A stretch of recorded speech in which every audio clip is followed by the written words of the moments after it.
Hello. So I want to talk about something. I saw a video where people were having conversations about love and what love is. And, just saying that love is trauma. And, like when you love somebody, when you love your family, when you love your friend, or when you love your spouse or boyfriend or girlfriend or whoever, love is trauma because something can happen in there that can cause can cause you to go crazy, right? So you said to love somebody is it's almost like to kind of bring trauma, you know. But no, that's true. That's that human love. That's why I try not to use the human love on too many things because you'll get disappointed. But you can't help but to maybe love people in your family, people that you've known for a long time. You can't help but to have, even if you don't even know that you love them, you're going to find out that you do if something happens to them. That's just a part of the human experience. You can't help but to love somebody, even if you don't know that you love them, that you might have been around a long time, you might have grown fond of them, and don't even realize it until something happens to them. They go missing, they get in the hospital or whatever, and you realize how much you really cared about them. I think that's natural for humans. It's not even humans; it's natural for animals. When I when But I want to talk about a different kind of love. But I'm gonna say this: even when people go to the hospital, when the animals have been around them for a long time, and the animals are used to being around them all the time, especially when it's like a mother type of thing, the animals see you the same way as if they are a human child. When I would notice when those family members go away to the hospital or whatever, the pets get depressed. They get separation anxiety. They go through abandonment. The same thing that a human being goes through. I think those are just natural emotions. Can't It's really hard to do anything about it. The best way not to really have grow some kind of fondness is just to kind of be by yourself all the time. Don't be around anything. But I want to say this though. The love, and I'm gonna go with this again. Because with the Bible, some people want to throw the Bible out completely, but I say don't throw out the baby with the bathwater. It's a lot of stuff to learn. It's a lot of lessons in there, whether you believe in the characters or not. There's some messages in there to learn from. Now the Bible says to love your enemies, and to love your enemies is not about an emotional love like humans. I realize the love that the Bible is speaking of is on a more of a love frequency, and it does not have anything to do with emotions. The more I have worked with myself, and the more I get to, I'm gonna say my highest truth. That's what I call the Most High, my highest truth. That's the Most High to me. It's not about a masculine cloud, and I've seen that cloud. It's not about this form of a cloud that looks like a man. Not that one. I'm talking about my my Most High. Um, you know, when I get to when I start to work on getting towards that point of my Most High, and I go back to the Bible, those scriptures starts to I start to look at the scriptures a lot differently. That lets me know that the scriptures are not to be taken as face value. Because the more spiritual you become, even getting to know yourself, and I'm talking about your real self, not who you think is a physical person. I'm talking about the real you. The more you get close to knowing who you really are, the closer you get to really waking up in your real body.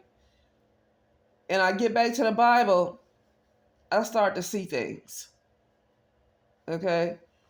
And so to love your enemies is almost like it's like that song by Maze. We Are One. It's a song by Maze called We Are One. Okay? That's the love. Loving your enemies, which is hard to do in this plane of existence because we see everything as outside of us. But the Bible is basically telling you that there's nothing outside of you. There's nothing outside of you, and who you think are your enemies are really you. They're really you. So it's telling you to love your enemies because really everything that's it, everything is you. And you hear other people. This one guy said everything is you pushed out. Who said that? Was it Neville Goddard? Everything is you pushed. I already knew, but some people say these things and they say it in a way that help other folks to understand, even though I already knew it. It's hard to really ground in that, knowing in this particular plane of existence, because the reality is the society believes, which you are society. So let me stop putting down society because I am society. Reason being, I say I am society because all these people I think is something different as me. But anyway, everything is you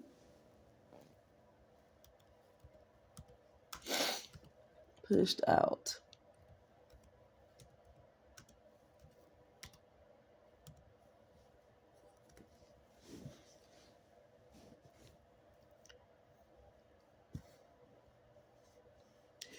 It's a video saying here is proof that the world is you pushed out. I never see. Oh, this is it. Who is this? Yeah, it's Neville Goddard. So right here, the world is yourself pushed out, and that's the guy. And it say here is the proof that the world is you pushed out, and it's by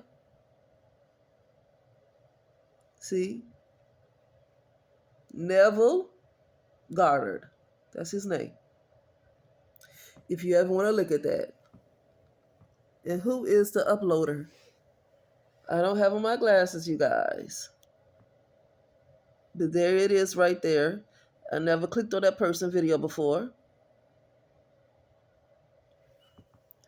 But anyway, that's what I'm talking about.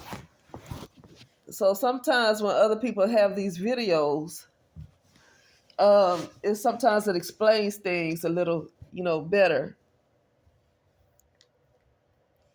But anyway, yeah, that's what I'm talking about. And so when you get to that kind of love, when you realize everything is you, then it's about self-love.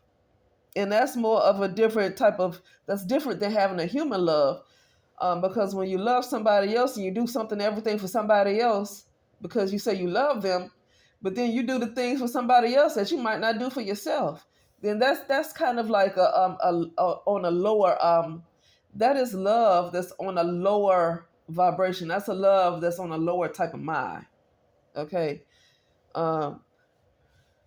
That's not, and I want to use the word correctly, I don't think that's the agape love that the Bible talks about. Okay.